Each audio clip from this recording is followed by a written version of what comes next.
Namaskaram. We will look at the Sringara Sataka of Bhartrihari.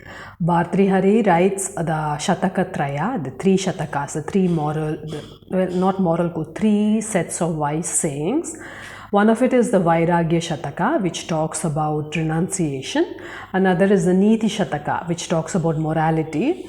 And here is the Sringa Sataka, which talks about sex, women, and physical pleasure. And I think this is the part which is probably least on YouTube because it's not very monkish to talk about this. But I really like this play of different parts of life by Bhartrihari. He's clearly put thought into it. And never in these Satakas do I see one particular one stand out as the morally right one in comparison to the others. So it seems like he is saying that the pleasure and women are one way of going through life. And I really like that because often I think in the current times, we narrow down religion into a very moral, ethical thing and everything else as not a part of religion. But it looks like, especially with Hinduism, some parts of Hinduism in the past were very open-minded, very broad-minded about the physical. So I'm going to read out, I think I have quite a lot of things, a lot of sayings I want to share with you. I have with me about 11 and maybe or not all of this I would be able to share, but okay, let me start with one of the final sayings. One man walks in the path of absolute renunciation while another follows the way of moral obligations and a third devotes himself to love. So this sort of comprises the Shataka Traya and the philosophy of Bhartrihari, and finally it comes amongst one of the last few sayings in the Sringara Sataka. Of what use are vain words and useless discourses? There are only two things in this world to which man should give himself up. One is the youthful period of a beautiful woman who is tired, so to speak, of carrying the weight of her lovely breasts and wishes for a new source of enjoyment, and the other is the forest where one can live as a hermit. Again, the contrast between giving oneself up to the pleasures of a woman and living as a hermit. When the privileged few are troubled by the excessive heat of summer, they have remedies at hand. Beautiful bunches of flowers, fans, the rays of the moon, pollen dust, charming lakes, sandal powder, pure sidhu. Sidhu looks like it's some kind of an alcoholic drink, light clothing, fine palaces and loving women with voluptuous eyes.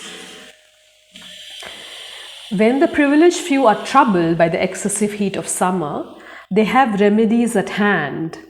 Beautiful bunches of flowers, fans, the rays of the moon, pollen dust, charming lakes, sandal powder, pure sidhu, light clothing, fine palaces, and loving women with voluptuous eyes. I really like this sort of play of words, but also the images that it brings. And the idea of comfort that was there in these times. So given who I am, I really like the classics quite a lot. From how I keep my home to the kind of movies I like, it's always been classics. And when I look at Japanese and Chinese classics, there is a slowness to life, a gentleness, an interest in culture, an interest in tea drinking, for example, if it's China, or painting and things like this. But when it comes to Indian classics, the movies of the 60s, 50s were already slow and beautiful.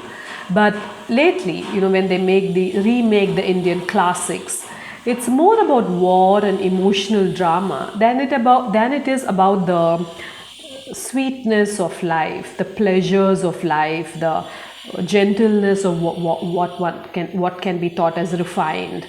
And Bhartrihari here beautifully brings out what is cultured, what is pleasurable. The sandal powder is pleasurable. The rays of the moon are pleasurable and calming. Beautiful flowers are pleasurable and calming. So you get some look at the idea of how India was also. I think Bhartrihari is already 700 AD, so this is 1300 years ago. And then you get an idea what is aesthetics, what is culture, what is refinement. And I really like this. Connects me to my past. And so I'm happy that they're not always fighting with the in-laws and having wars, but they did have time to relax and go into what is refinement. Because often now we only see the products of refinement in India. We see some art, but in the clothing you see a lot of refinement. This just didn't happen over time. Yeah? This happened because people who had the money took interest in what kind of clothes they wear, what kind of art was around them, etc., etc.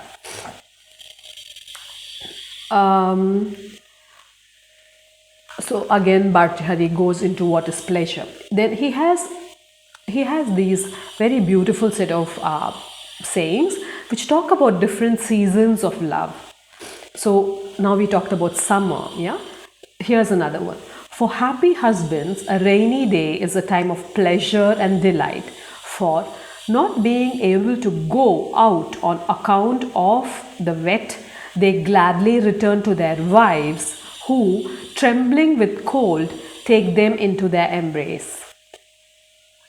For happy husbands, a rainy day is a time for pleasure and delight.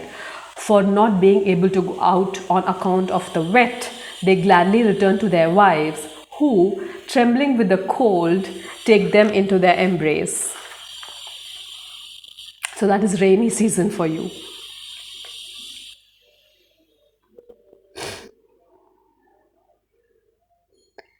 Who can truly be said to have secured a portion of the ethereal bliss in this wretched world? Who can truly be said to have secured a portion of the ethereal bliss in this wretched world?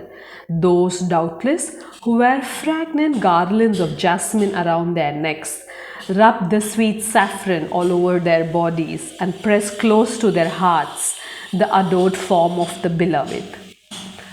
Who can so bliss is fragrant garlands, sweet saffron worn over the body, holding your lover in close contact. You must make your choice of a habitation, either on the banks of Ganges, the holy waters which will wash away all your sins, or in the breast of a beautiful young woman adored with a necklace of pearls.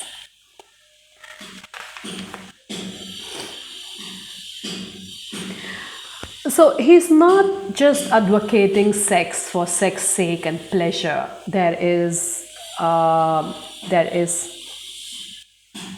pleasure, but there is sort of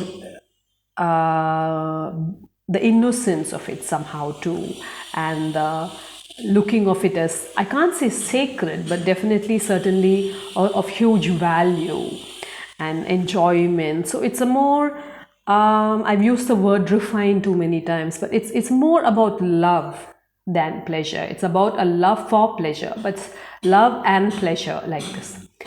So look, one or two are slightly moral, but I'll tell you how. The true object of amorous intercourse is the uniting of the hearts of the two participants in it. And when this end is not accomplished, the union resembles merely the contact of corpses. The true object of amorous intercourse is the uniting of the hearts of the two participants in it. And when this end is not accomplished, the union resembles merely the contact of corpses. I think this is an important sataka or important saying of Bhartrihari, because here he's bringing the heart into the sexual act, and without it he's calling it as union of corpses. So this can be sort of contrasted with Osho, who is in our latest times a proponent of sexual pleasure. the guru of the flower children. Now he seems to have advocated pleasuring for pleasuring's sake, whereas Bhartrihari seems to be very clearly talking about the uniting of the hearts. There is a slight moral element to it, but it's also more than I see it as a moral element. I see it as a protective element, because clearly pleasuring for pleasuring's sake, using the physical body, hasn't gone well for the Western society, where it's been quite common in the last 2-3 decades. Or many more, and it is I think what, 60s, so then it's 55 decades. Because it's led to more brokenness, more broken families, more bitterness, more hard-heartedness. So it hasn't really gone well. So somewhere a mixture of pleasure but also of emotions is also quite important.